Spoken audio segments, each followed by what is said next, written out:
그래서 앞에서 2차 시를 통해서 우주가 팽창하고 있다는 것이 밝혀졌죠. 이렇게 우주가 팽창해 왔다는 것이 밝혀지면서요. 과학자들은 여러 가지 우주론을 내놓게 됩니다. 그 중에서 가장 각광을 받았던 것이 정상우주론이라는 우주론과 그리고 빅뱅 우주론이라는 우주론입니다. 여기서 정상우주론은요. 이러한 이론입니다.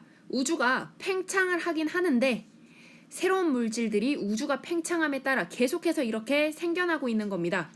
처음에 우주가 작았을 때는요. 새로운 물질들이 그렇게 많지가 않죠. 하지만 가면 갈수록 우주가 커져가면 커져갈수록 그만큼 안에 새로운 물질들이 더 생겨서 채우기 때문에 우주의 밀도가 항상 일정하게 유지된다는 이론이 정상우주론입니다. 반면에 우주가 커지긴 커지는데 새로운 물질의 생성은 없다고 주장하는 것이 빅뱅 우주론입니다. 빅뱅 우주론에 따르면요. 엄청나게 초고온, 초고밀도 상태의 어느 지점에서 폭발이 일어나면서 팽창을 시작하는 겁니다.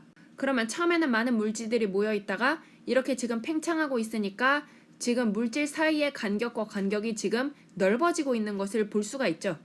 이렇게 물질과 물질 사이의 거리가 멀어지고 있다는 이야기는 새로운 물질이 생성되지는 않는다는 이야기죠.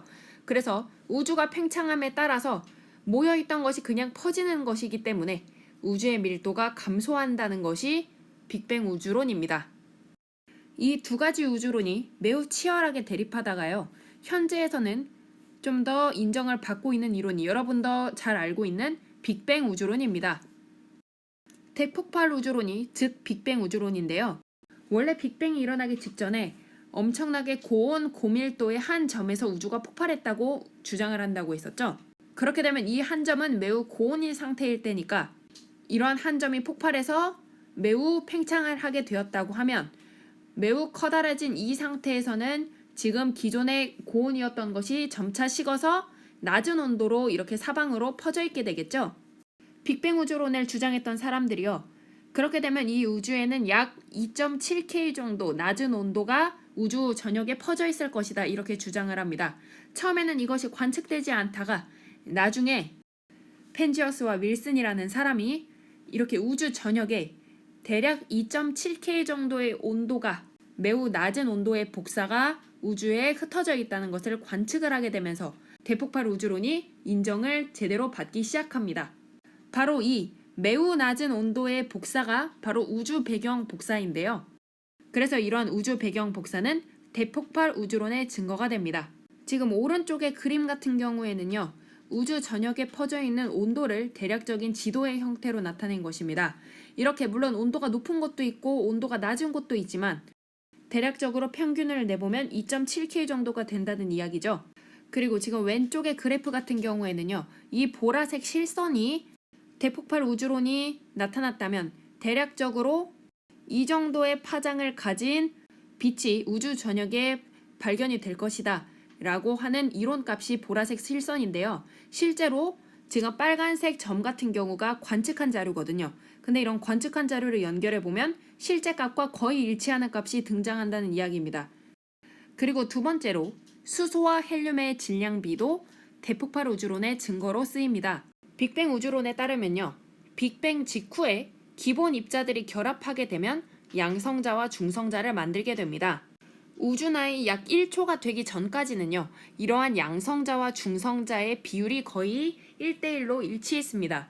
그런데 우주가 팽창하게 되면요. 온도가 낮아지게 되잖아요. 그렇게 되면 양성자는 계속 만들어질 수가 있는데 중성자는 에너지 부족 때문에 만들기가 힘듭니다. 그렇게 되면 우주에는 결국 양성자 수가 더 많아지게 되겠죠.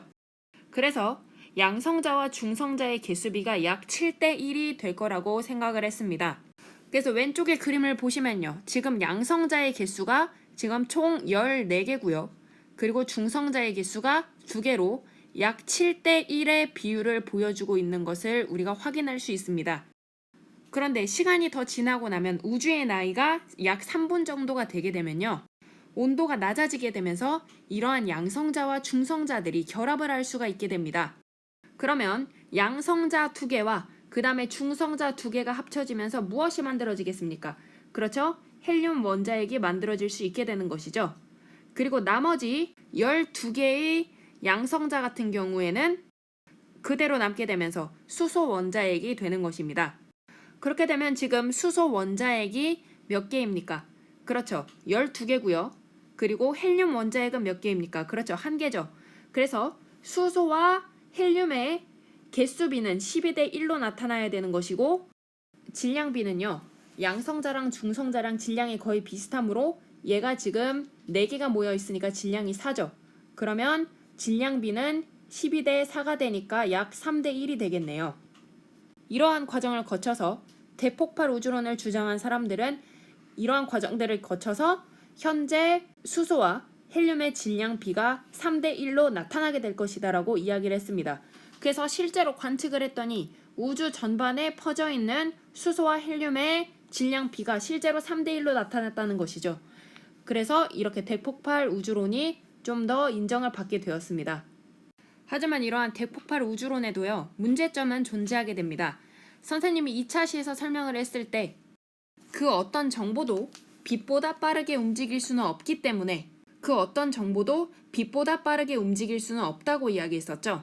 그러면 우리 지구에서 관측을 했을 때요, 빛보다 더 빠른 속도로 멀어지고 있는 애는 빛이 우리 지구로 도달할 수 없으므로, 그리고 그보다 더 빨리 도달하는 정보가 없으므로 우리 지구는 그 너머에 있는 영역은 관측할 수 없을 것입니다. 그러면 우리 지구가 관측할 수 있는 영역은요, 빛의 속도로 멀어지고 있는 애까지만 우리가 관측이 가능하다는 이야기잖아요. 그래서 지구에서 관측이 가능한 영역을 우리가 뭐라고 이야기하냐면 우주의 지평선이라고 이야기합니다. 그래서 지평선 안쪽에 있는 영역은 우리가 관측이 가능한 영역이고요. 지평선 바깥쪽에 있는 영역은 관측이 불가능한 영역이 됩니다. 그래서 지금 관측 가능한 거리를 한번 보시면요. 약 137억 년에 해당하는 거리까지만 우리가 관측이 가능한 거고요. 그거보다 더 큰 거리에 떨어져 있는 곳에서는 우리가 정보를 받을 수가 없겠죠.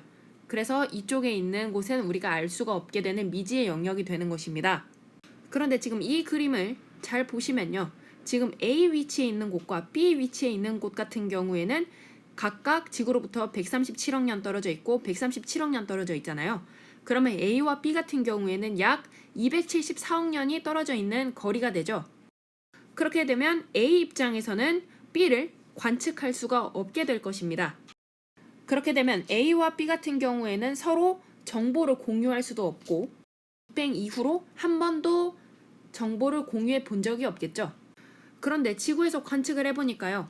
A에서 오는 빛이나 B에서 오는 빛이나 전혀 다를 게 없이 두 지역으로부터 오고 있는 우주 배경 복사가 매우 똑같이 나타났다는 이야기입니다.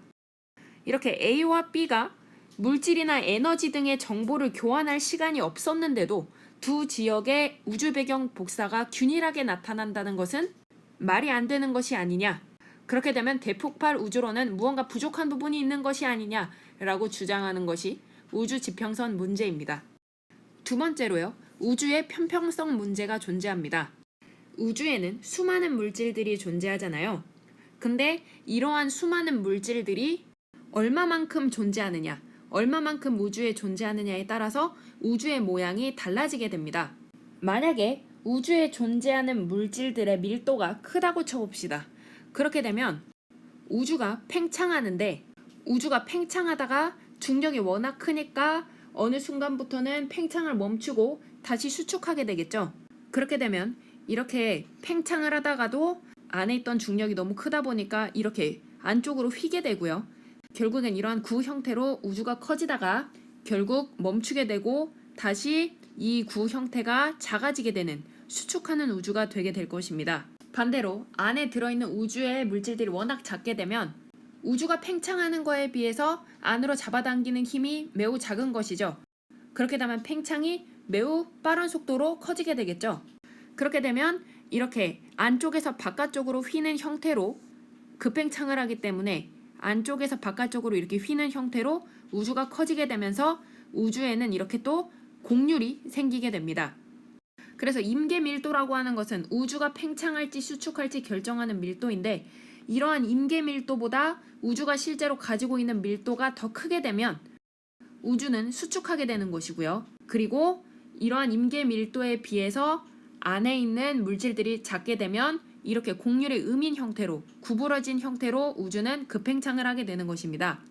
하지만 우리 우주는 어떻습니까? 전혀 이렇게 곡률이 나타나지 않는 곡률이 0인 형태인 평탄한 우주가 지금 우리에게 보여지고 있는 우주죠. 이렇게 평탄한 우주가 되려면요. 우주에는 임계 밀도만큼 정확하게 우주에는 그만큼의 물질들이 안에 들어가 있어야 된다는 이야기입니다. 그래야지 너무 큰 중력으로 다시 수축하게 만들지 않으면서 팽창을 하긴 하는데 또 너무 빠르게 팽창하지 않도록 조금 중력으로 잡아주는 매우 아름답고 균형 있는 형태의 우주가 되려면 이 안에 딱 임계밀도 정도의 물질이 들어가 있어야 된다는 얘기죠. 근데 그럴 확률은 사실상 굉장히 적겠죠. 그리고 실제로도 현재 관측된 우주 밀도는 실제로 우주에 들어있는 물질의 밀도를 대략적으로 추정을 해보니까요. 계산을 해보니까 임계 밀도의 약 30%밖에 안 된다는 겁니다. 그래서 대폭발 우주론으로는 이렇게 완벽하고 평탄한 우주의 형태를 설명하기에는 부족하다는 것이죠. 마지막으로요. 자기 단극 문제도 빅뱅 우주론이 설명을 하지 못합니다. 우리 일반적인 자석 같은 경우에는요. 이렇게 N극과 S극, 서로 다른 성질의 극이 같이 존재하잖아요. 하지만 그림에서 보는 것처럼 태초에 맨 처음에 우주에는요. 이렇게 단 하나의 극만 존재하는 자기 단극이라고 하는 자석이 존재했다는 겁니다. 그렇다면 빅뱅이 실제로 일어났다는 이야기는 이러한 자기 단극이 우주에서 많이 발견되어야 되는 거잖아요. 하지만 현재까지 자기 단극은 발견되지 않고 있습니다. 그래서 빅뱅이 일어났으면 자기 단극이 존재해야 되는데 자기 단극이 존재하지 않는다는 것은 빅뱅 우주론이 무언가 부족하다는 것을 보여주는 것이죠.